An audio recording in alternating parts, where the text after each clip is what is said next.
மக்களே, சுப்ராக் விலாக் உங்களை வரவேற்கிறேன். வாங்க என்னைக்கான வீடியோக்குள்ளே போகலாம். மக்களே, நான் ஏற்கனவே சொன்ன மாதிரி ஒரு சிம்பிளான லஞ்ச் மெனு சமைச்சா அதுக்கு தேவையான காய்கறிகள்லேயே இவ்வளவு கிச்சன் வேஸ்ட் வருது. ஒரு வேளைக்கு சமைச்சா இவ்வளோ வரும்னா 3 வேளைக்கு சமைச்சா எவ்வளோ வேஸ்டேஜ் வரும். நான் சொன்னதை யோசிச்சு பாருங்க. அப்படியே நம்ம மாடி தோட்டத்தில் ஒரு முக்கியமான விஷயம் இருக்குது, வாங்க பார்க்கலாம். என்னோட மாடி தோட்டத்தை பொறுத்த வரைக்கும் எப்பவுமே களைச்செடி அது இதுன்னு நான் எல்லாத்தையும் எடுத்து பிடுங்கி போட மாட்டேன். ஏன்னா இது காட் கிரியேட் பண்ணது. ஒவ்வொரு இலைகள்ல இருந்தும் ஒவ்வொரு களைச்செடிகள் எல்லாமே ரொம்ப மருத்துவ குணம் வாய்ந்தது. என்ன அப்படின்னு கண்டுபிடிச்சு அதை நம்ம யூஸ் பண்ணோம்னா அதை விட பெனிஃபிட் எங்கேயுமே கிடைக்காது. அதனால எனக்கு பிடுங்கி போடவே மனசே இருக்கிறது இல்லைங்க. அதனால தான் நான் என்னமோ தெரியல, என்னோட டெரஸ் கார்டனை பொறுத்த வரைக்கும் அப்படியே கிரவுண்ட் கார்டன் மாதிரியே இருக்கும். நீங்களே பாருங்களேன், கொய்யா செடி சூப்பராக வந்திருக்கு.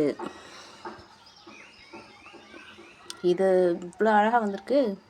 இது இங்கே வைக்கக்கூடாது, எடுத்து போய் தோட்டத்தில் வச்சிடணும்.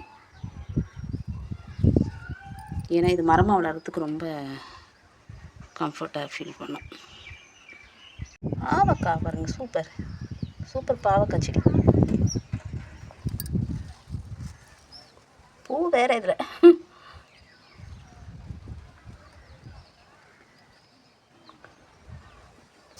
அவ்வளோ அழகு.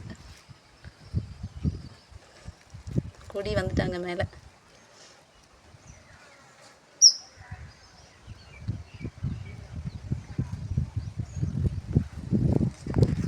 பார்த்தீங்களா எப்படி இருக்குது? அப்படி தோட்டம் மாதிரியே தெரியல. மந்த்லி ஒன்ஸ் தான் களை செடிகளே எடுப்பேன். அதையும் ரொம்ப யோசித்து கவனமாக தான் எடுப்பேன். இது தேவைப்படுமோ தேவைப்படாதோ அப்படின்னு சொல்லி. அதுவும் அது க்ளீனாக இருக்கணுமேங்கிறதுக்காக தான். எந்த பக்கம் பார்த்தாலும் அழகழகாக செழிப்பாக இருக்கும் பார்க்குறதுக்கே. அதில் கீரைகளும் இருக்கும், மெடிசினல் பிளான்ட்டுங்களும் இருக்கும். இன்னும் சொல்லிகிட்டே போகலாம். இங்கே அவ்வளோ விஷயங்கள் இருக்குது. இவங்களை அவ்வளோ சீக்கிரம் விட்டுட முடியாது. ஒரு விஷயத்தை நம்ம நல்லதாக அடையணும் அப்படின்னு சொன்னால் அதுக்காக நம்ம சிரமப்பட்டு தாங்க ஆகணும். இது எல்லாத்துக்குமே காரணம் ஒருத்தர் இருக்கார். இது இங்கே இவ்வளோ சூப்பராக வளர்கிறதுக்கு. வாரம் தான் பறித்தேன், அதுக்குள்ளே வளர ஆரம்பிச்சிட்டாங்க.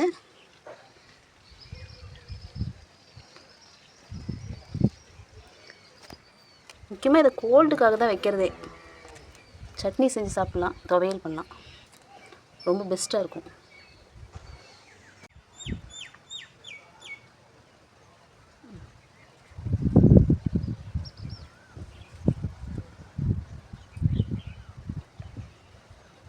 இதுவே ஒரு சின்ன தொட்டி,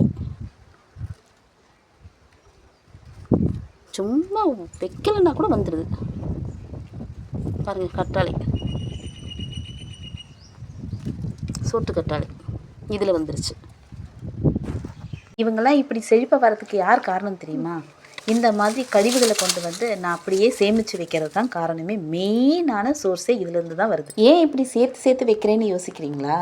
எல்லாமே குப்பையாச்சே, இதை கொண்டு வந்து சேர்த்தா பூச்செல்லாம் வந்துடும் அப்படின்னு யோசிக்கிறீங்களா? அதெல்லாம் கிடையவே கிடையாது. இப்போல்லாம் பார்த்தீங்கன்னா அதிக வெயில். இந்த மாதிரி டைமில் ஒரு பூச்சும் பக்கத்திலே வராது. ஏன்னா இதெல்லாம் ஃபுல்லாக காஞ்சி கருவாடாயிடும். பாருங்கள், வெயில் ரொம்ப வெயில், அதிகமாக வெயில் இருக்கிறதுனால அதிகமாக வெயில் இருக்குது மக்களே. பாருங்க,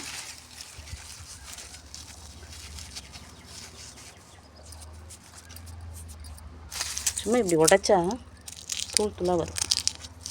இன்னும் காய பயங்கர மொறுன்னு ஆகிடும் எல்லாமே. கிட்டத்தட்ட 4 மாதமாக கொஞ்சிட்டு வரேன். மக்களே, 4 மந்த்ஸாக நான் இதை சேவ் பண்ணிட்டு வரேன். எதுக்குன்னா கிச்சன் வேஸ்ட்டை முழுமையாக காய வைக்க. அப்போ தானே பிளாக் கோல்டு கிடைக்கும். முன்னெல்லாம் கொஞ்சமாக பிளாக் கோல்டு செஞ்சு யூஸ் பண்ணிட்டு இருந்தேன். ஆனால் இப்போ அப்படி இல்லை பாருங்கள். அவ்வளோதான், இனி எடுத்து தனித்தனியாக காய வச்சிடணும். ஏன்னா எனக்கு பழங்கள் காய்கறிகள்லாம் வெளியே வாங்க அவ்வளோ விருப்பமே இருக்காது. முக்கியமாக கீரை. இதுக்காக நம்ம தேவைப்படுற அளவுக்கு என்னால் விளைவிக்க முடியாதுன்னு எனக்கு நல்லா தெரியும். அதனால தான் முடிஞ்ச அளவு ட்ரை பண்ணுவேன். என்னால் எவ்வளோ முடியுமோ அவ்வளோ செடிகளை வளர்க்க பார்ப்பேன். இது தாங்க என்னோடய மாடி தோட்ட ரகசியம். எல்லா செடிகளும் செழிப்பாக பட்டுன்னு அழகாக வர்றதுக்கு காரணமே இதுதான், இந்த கருப்பு தங்கம்.